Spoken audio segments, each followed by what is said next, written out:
Vidyasri Subramaniam thought for the day. அனைவருக்கும் உற்சாகமான காலை வணக்கம். இன்றைய சிந்தனை: கவலையும் பயமும் எனக்கு பகைவர்கள், நான் இப்பகைவர்களை வென்று தீர்த்தேன், அதனால் மரணத்தை வென்றேன். மகாகவி பாரதியார் சொன்னது. எதிரிகள் எவ்வளவு பலமானவர்கள் ஆயினும் உங்கள் துணிச்சலும் நம்பிக்கையும் எவ்வளவு பலமானவை என்பதை பொறுத்தே உங்களது வெற்றி அமையும். வாழ்க்கையில் துன்பங்கள் இலவசம் போன்றவை, தானாகவே நம்மை தேடி வரும். ஆனால் இன்பங்கள் விலை மதிப்பற்றவை. நான் அதை கடுமையாக போராடித்தான் வாங்க வேண்டும். எதையும் தாங்கும் மன வலிமை ஒன்று உங்களுக்குள் இருந்தால் தோல்விகளை துவைத்து காய போட்டு விடலாம். இது அசோக் கரூர்ல இருந்து அமிச்சாங்க. தேங்க்யூ அசோக். இந்த ரேடியோல எல்லாம் அடுத்தடுத்து 2 பாட்டு, அடுத்தடுத்து 3 பாட்டுன்னு சொல்லுவாங்க இல்லையா? இன்னைக்கு ஒரு புது ட்ரையல். அடுத்தடுத்து 2 கதை இன்னைக்கு சொல்ல போறேன். ஓகே, ஃபர்ஸ்ட் கதை. ஒரு ஆள் இருந்தார். அவர் பேர் ராமசாமி. ராமசாமிக்கு ஒரே பல்வலி, ஒரே இங்கெல்லாம் வீங்கிட்டு அவரால் சாப்பிட முடியல. எது பண்ணாலும் வாயில எது போட்டாலும் ரொம்ப வலியா இருந்துச்சு. அப்புறம் அவர் என்ன பண்ணாரு, சரின்னு சொல்லிட்டு அவர் ஒரு பல் டாக்டர்கிட்ட போனாரு. பல் டாக்டர்கிட்ட போய் டாக்டர் எனக்கு ரொம்ப பல்வலியா இருக்கு, என்னன்னு பாருங்க அப்படின்னோடனே டாக்டர் பார்த்து, ராமசாமி உங்களோட பல் இந்த இடத்துல ரொம்ப சொத்தையாயிடுச்சு. அந்த சொத்தை பல்ல கண்டிப்பா புடுங்கித்தான் ஆகணும், அப்படியே ஒன்றும் சரி பண்ண முடியாது, கண்டிப்பா புடுங்கிடணும்ப்பா, இல்லாட்டி உங்களால எந்த சாப்பாடு எதுவுமே சாப்பிட முடியாது அப்படின்னு சொன்னோடனே ராமசாமி ரொம்ப சோகமா, அப்போ என் பல்ல புடுங்க எவ்வளோ டாக்டர் ஆகும்னு கேட்டிருக்காரு. ராமசாமி 1200 ரூபா ஆகும்ப்பா உன்னோட பல் பிடுங்க. அவ்வளோ ஆகுமா டாக்டர்? என்கிட்ட அவ்வளோ பணம் இல்லையே. இல்லைப்பா, ஏன்னா மயக்க மருந்து கொடுத்து தான் பல்ல பிடுங்கணும், இல்லாட்டி உங்களால் வலி தாங்க முடியாது, அதனால கண்டிப்பாக 1200 ரூபா ஆகும்ப்பா, அதை குறைக்க முடியாதுப்பா அப்படின்னு சொல்லியிருக்காரு. உடனே ராமசாமி கேட்டாராம், அப்போ பல்ல பிடுங்கும் போது மயக்க மருந்து போடாமல் பிடுங்கினா எவ்வளோ வரும் அப்படின்னோடனே டாக்டர் யோசனை பண்ணிட்டு, மயக்க மருந்து போடலைன்னா 500 ரூபா தான்ப்பா வரும் அப்படின்னோடனே, அப்போ எனக்கு மயக்க மருந்து போடாமே பல்ல பிடுங்க டாக்டர் அப்படின்னு சொல்லியிருக்காரு. இப்போ டாக்டர் இல்லைப்பா, உன்னால் கண்டிப்பாக வலி தாங்க முடியாது, ஏன்னா பல்வலிங்கிறது ரொம்ப கஷ்டமான விஷயம், அது நீ அதெல்லாம் நீ பார்க்காதப்பா அப்படின்னு. இல்லை சார், நான் கண்டிப்பாக என்னால் வலி பொறுத்துக்க முடியும், நான் 500 ரூபா தான் என்கிட்ட இருக்குது, நான் 500 ரூபா கொடுக்குறேன், நீங்கள் பல்ல பிடுங்க அப்படின்னு சொல்கிறார். அப்புறம் டாக்டர் ஒரு மனசா இப்படி கன்வின்ஸ் ஆயிடுறாரு.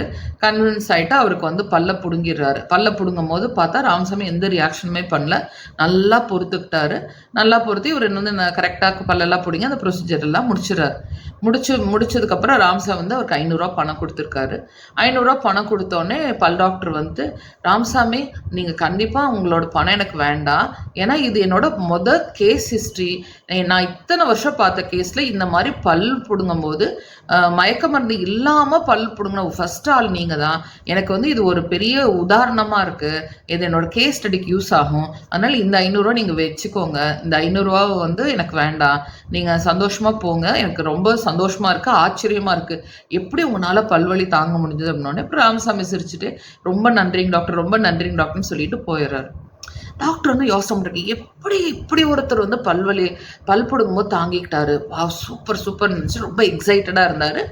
எக்ஸைட்டாக இருந்துட்டு சாயந்தரமா அவர் ஃப்ரெண்ட்ஸ் எல்லாம் மீட் பண்ண போகும்போது அந்த ஃப்ரெண்ட்ஸ் எல்லாரும் சேர்ந்து எல்லாம் சந்தோஷமா பேசும்போது இந்த டாக்டர் சொல்றாரு, இன்னைக்கு எனக்கு ஒரு கேஸ் வந்தது, அவருக்கு ராமசாமின்னு ஒருத்தர் வந்தார், அவருக்கு ஒரே பல்வலி, சரி பல்ல பிடுங்கறதுக்கு 1200 ரூபா ஆனோடனே, இல்லை டாக்டர் என்கிட்ட 500 ரூபா தான் பணம் இருக்கு, எனக்கு மயக்க மருந்து இல்லாமே பண்ணுங்க அப்படின்னு சொல்லி நான் மயக்க மருந்து இல்லாமே பண்ணேன்.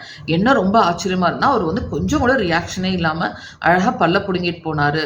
இது நமக்கு ஒரு முக்கியமான ஒரு விஷயம், இது நம்ம எல்லா ஜேர்னலையும் பப்ளிஷ் பண்ணணும்.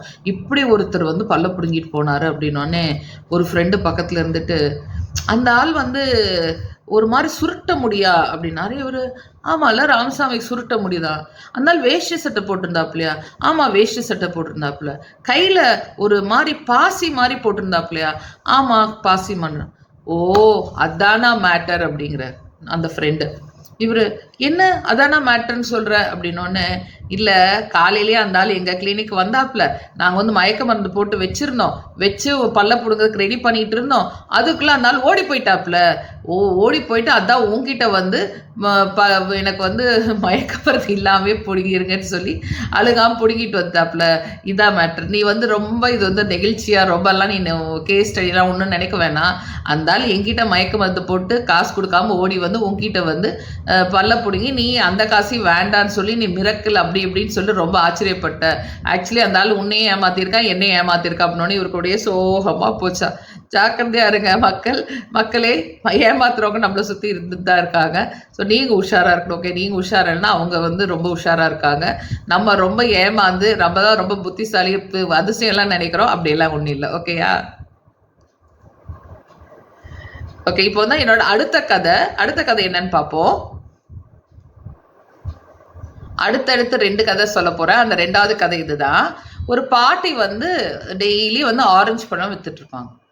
அந்த டெய்லி அந்த ஆரஞ்சு பழம் விற்கும்போது அவங்க கிட்ட ஒரு ஆள் வந்து டெய்லி அவங்க கிட்டேயே பழம் வாங்குவார். ஒவ்வொரு கிலோ டெய்லி வாங்கிட்டு போவார். வாங்கி கொஞ்சம் தூரம் போனதுக்கப்புறம் வந்து, பாட்டி இந்த பழம் ஆரஞ்சு நல்லாவே இல்லை பாட்டி, எப்போதுமே புளிக்குது பாட்டி அப்படிங்கிறாரு. புளிக்குதா? இல்லைப்பா, நான் விற்கிற பழம் ரொம்ப இனிப்பாக தான் இருக்கும் அப்படின்னு சொல்கிறாங்க. ஒரு இல்லை பாட்டி பாருங்களேன் அப்படின்னு சொல்லிட்டு ஒரு ஆரஞ்சை உரித்து அந்த பாட்டி கொடுக்குறாப்புல. பாட்டி குடிச்சிட்டு, இல்லைப்பா நல்ல இனிப்பாக தான் இருக்குது. இனிப்பாக தான் இருக்கா? சரி சாப்பிடுங்க அப்படின்னு சொல்லிட்டு அந்த பழத்தை கொடுத்துட்டு அவர் வந்து வீட்டுக்கு போயிடுறாரு. வீட்டுக்கு போனோடனே அவங்க மனைவி கேட்குறாங்க, ஏங்க டெய்லி அந்த பாட்டிக்கு ஒரு ஆரஞ்சு பழத்தை புளிப்பாக தான் இருக்குன்னு கொடுக்குறீங்க? ஆக்சுவலி அவங்க பாட்டி விற்கிற பழம் எல்லாமே இனிப்பாக தானே இருக்குது, நம்ம தான் டெய்லி அந்த பழத்தை சாப்பிட்றோமே அப்படின்னு சொன்னதுக்கு அவர் சொன்னாராம், இல்லை அந்த பாட்டி டெய்லி பழம் விற்கிறாங்க, ஆனால் தனக்குன்னு ஒரு பழத்தை கூட அவங்க எடுத்து சாப்பிட்றது இல்லை. அந்த பாட்டி இந்தாங்க ஒரு பழம் கொடுங்கன்னா வேண்டான்னு சொல்லுவாங்க. அதனால நான் வந்து என்ன பண்ணுறேன்னா பழத்தை வாங்கிட்டு புளிக்குது சாப்பிட்டு பாருங்க டெய்லி அவங்களுக்கு ஒரு பழம் கொடுக்குறேன், அவங்களும் ஹெல்த்தியாக இருக்கணும் இல்லையா அப்படின்னோட மனைவி வந்து சிரிச்சுட்டு, பரவாயில்லைங்க நீங்கள் ஏதோ ஒன்று பண்ணுறேன்னு சொல்லிட்டு நல்லது பண்ணுறீங்க அப்படின்ட்டு மனைவி சிரிக்கிறாங்க. இதை டெய்லி பார்த்த பக்கத்தில் இருக்கிற காய்கறிக்காரமா வந்து இந்த பாட்டியை பார்த்து, அந்த ஆள் தான் டெய்லி உன்னோட பழத்தை குறை சொல்லிகிட்டே இருக்கான்ல, எதுக்கு அந்த ஆளுக்கு விற்கிற? அது விற்கிறது மட்டும் இல்லாமல் டெய்லி ஒரு பழம் வர சேர்த்தி போட்டு கொடுக்குற, எதுக்கு இதெல்லாம் பண்ணுற அப்படின்னோடனே பாட்டி சிரிச்சுட்டே சொன்னாங்களாம், அந்த பையன் டெய்லி வந்து பழம் புளிக்குதுன்னு சொல்லி ஏன் திரும்ப டெய்லி எனக்கு வாங்குறாப்புல, என்னை வந்து ஒரு பழத்தை சாப்பிட வைக்கிறக்கோசரம் எனக்கு வந்து டெய்லி கொடுக்குறாப்புல, அது எனக்கு தெரியும். அவனுக்கு ஏன் செலவு? நான் என்னோட பழத்தை நானே சாப்பிடல, ஆனால் நான் அப்படி எனக்கு சாப்பிடணும்னு மனசு வர மாட்டேங்குது. அப்போது நான் என்ன பண்ணுறேன்னா, அவனுக்கு வந்து டெய்லி 1 கிலோ கொடுக்கும்போது ஒரு பழத்தை சேர்த்தி போட்டுறான், அந்த பழம் எனக்கே வந்துடுது, எனக்கு திருப்தியாக இருக்குது அப்படின்னோடனே இந்த காய்கறிக்காரமா என்னமோ நடக்கட்டும் அப்படின்னு சொல்லு. எப்படி ரொம்ப அழகாக இருக்கு இல்லையா? இவர் வந்து அந்த பாட்டிக்கு ஹெல்ப் பண்ணவும், பாட்டி வந்து அந்த ஹெல்ப்பை புரிஞ்சுக்கிட்டு ஒரு எக்ஸ்ட்ரா பழம் போடவும், இந்த மாதிரி நம்மளை சுற்றி எவ்வளவோ நல்ல விஷயங்கள் இருக்குது, எவ்வளவோ நல்ல பேர் இருக்காங்க. நம்மளை பார்த்து ஒரு ஸ்மைல் பண்ணுவாங்க. நம்ம காய்கறி போகிற இடத்துல ஒரு ஒரு சின்ன விஷயம் சேர்த்தி போட்டு தருவாங்க. கருவேப்பிலை கொடுப்பாங்க. பூ வைக்கும் போது ஒரு முழம் கேட்போம், ஆனால் ஒரு 4 பூ சேர்த்தி கொடுப்பாங்க. அதில் பார்த்தீங்கன்னா ஒரு காமலம் கூட சம்டைம்ஸ் நமக்கு கிடைக்கும். இந்த மாதிரி பல விஷயங்கள் பல பேர் நமக்கு பண்ணிட்டு தான் இருக்காங்க. இதை நம்ம வந்து ரசிக்க ஆரம்பிக்கணும். நம்ம வந்து ஜென்ரலாக எல்லாத்தையும் பார்த்து உலகம் சரியில்லை, இது சரியில்லை, அது சரியில்லைன்னு சொல்கிறோம். அப்படி இல்லை, நம்மளை சுற்றி பல விஷயங்கள் டெய்லி நல்லா இருக்கு. நீங்கள் இந்த மாதிரி பார்க்குற ஒவ்வொரு விஷயங்களை ஒவ்வொரு மாதிரி ரசிச்சிங்க அப்படின்னா அதை வந்து நீங்கள் வந்து நீங்கள் இன்னைக்கு ரசிக்கிற மாதிரி என்ன நடந்துச்சு, நேற்று ரசித்த மாதிரி என்ன நடந்துச்சு அப்படின்னு நீங்கள் நினச்சிங்கன்னா உங்களை சுற்றி இருக்கிற உலகம் ரொம்ப அழகான உலகம் உங்களுக்கு எப்படி தெரியும். உங்களுக்கு அந்த மாதிரி ஒரு சம்பவம் நடந்து, உங்களுக்கு அந்த மாதிரி ஒரு நெகிழ்வான சம்பவம் நடந்தால் எனக்கு கமெண்ட் பாக்ஸில் கமெண்ட் பண்ணுங்கள். எனக்கு உங்களோட கதையை படிக்க ஆசையாக இருக்குது. ஓகேயா? உங்களுக்கு என்னோட வீடியோஸ் எல்லாம் பிடிச்சிருந்தா லைக் பண்ணுங்கள், ஷேர் பண்ணுங்கள், சப்ஸ்கிரைப் பண்ணுங்கள். முக்கியமாக உங்கள் ஃப்ரெண்ட்ஸையும் சப்ஸ்கிரைப் பண்ண சொல்லுங்கள். ஓகேயா?